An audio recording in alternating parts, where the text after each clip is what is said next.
जय गुरु जी, शुक्राना गुरु जी।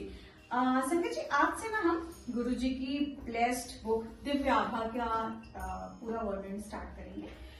तो जो सबसे पहले पेज नंबर 21 पे है, श्री गुरु स्मरण, आज मैं उसके बारे में आपको पढ़ के सुनाऊंगी। तो संगत जी, आप लोग हेडफोन लगा लें और मैं इसको डिक्टेट करती रहूंगी। अनंत काल से हमारी मातृभूमि पर उन महापुरुषों की कृपा रही है जो इस पवित्र भूमि के कर्णधार हैं। इस देश का अस्तित्व इन महापुरुषों पर निर्भर रहा है, जिन्होंने अपनी असीम शक्तियों से धर्म की रक्षा, विकास और मर्यादा बनाए रखने में सदा अपना योगदान दिया है। समस्त देशवासियों में श्रद्धा जागृत और सबको आलिंगन करने वाली अनूठी परंपराओं का विकास करने के लिए हम सदा इनके आभारी रहेंगे। प्रागैतिहासिक काल से जब प्रतीकात्मक ढंग से पौराणिक कथाओं का प्रादुर्भाव हो रहा था, तब से ईश्वर की यह अमर संतानें देश का प्रशिक्षण और मार्गदर्शन करती रही हैं। भारतवासियों ने भी अत्यंत संयम पूर्वक इनके सम्मुख बैठकर इनके प्रवचनों का लाभ उठाया है। उनको श्रवण करने के बाद संपूर्ण विश्व में वसुधैव कुटुंबक की परंपरा निभाते हुए उन श्रुतियों का निरपेक्ष प्रचार किया है। भारत देश सदा से पुण्यात्माओं का प्रिय रहा है। इसका अनुपम सौंदर्य इसकी नदियों, पर्वत श्रृंखलाओं, हिमाच्छादित शिखरों और विशाल मैदानों से परिपूर्ण है।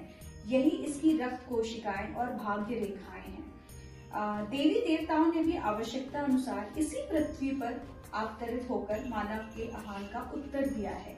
हमारे युग में गुरुजी इसी परमात्मा का लौकिक रूप थे।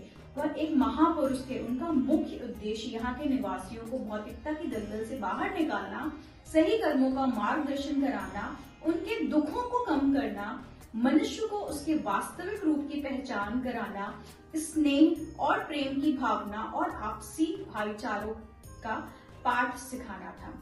वह अनुकूल वातावरण बनाकर मानव धर्म की पुनर्स्थापना के लिए आए थे। गुरुजी का कथन था कि वह परम दिव्य ज्योति का अंश है। उनके लिए शरीर और व्यक्तित्व का कोई अर्थ नहीं था। इस स्थूल शरीर की आवश्यकता मात्र भौतिक अस्तित्व के लिए है। वह तो खिले हुए पुष्प समान थे और सब भक्त उनसे दिव्य मधु प्राप्त करने के लिए मधुमक्खियों से सदृश भिनभिनाते रहते थे। उनकी ओर आकर्षित होकर हम सब उनमें लीन हो जाया करते थे। उन्होंने सबको उसी प्रेम, त्याग और ज्ञान का पाठ दिया जो इस भारत की आधारशिलाएं हैं। गुरुजी जैसे महापुरुष के लिए शब्द सदा अपर्याप्त रहेंगे, क्योंकि शब्दों से अनंत का वर्णन करना असंभव है। मार्ग की दिशा से अवगत कराने वाले चिन्ह स्वयं मार्ग न होकर केवल पथित का मार्गदर्शन करते हैं। उनका प्रयोग तो उन उपकरणों के समान है जिनका उपयोग कर उन्हें त्याग कर दिया जाता है। हम सब उनको केवल उस सर्वनाम से जानते थे जिसका संभवतः इस धर्म प्रधान देश में सर्वाधिक उपयोग होता है, गुरुजी। यह शब्द अत्यंत गूढ़ अर्थ और शक्ति से परिपूर्ण है। यदि कोई भी भक्त कभी निडर होकर उनका नाम पूछ भी लेता था तो उनका उत्तर यही होता था, उन जैसे महापुरुषों के कोई नाम नहीं होते। उस उक्ति के साथ ही अपने अस्तित्व को भी व्यक्त कर देते थे। ईश्वर के दूत, सृष्टि के रचयिता, ब्रह्मांड के राजा नहीं, वह तो स्वयं परमात्मा थे। गुरु परमात्मा से अलग किसी को भी नहीं जानता। वास्तव में गुरु की ईश्वर से पृथक कोई पहचान हो ही नहीं सकती। कहते हैं कि उन्होंने 31 मई 2007 को महासमाधि ग्रहण कर ली। हमारा इस वक्तव्य पर विश्वास करने का कारण यही है कि हम उनको भौतिक देह सहित मानव रूप में पहचानते थे और हमें उनसे अनुराग हो गया था, किंतु पलक झपकते ही उनकी वो काया समाप्त हो गई। अपने द्वारा निभाई जा रही भूमिका पर उन्होंने स्वयं ही पटाक्षेप कर दिया। इसका कारण यह था कि वह अवतार थे, दिव्यता का मानव रूप। वह तो शिव, नानक और प्रेम के मूर्त रूप थे। यद्यपि ऐसा कभी नहीं था। वह तो एक ओंकार थे और सदा रहेंगे।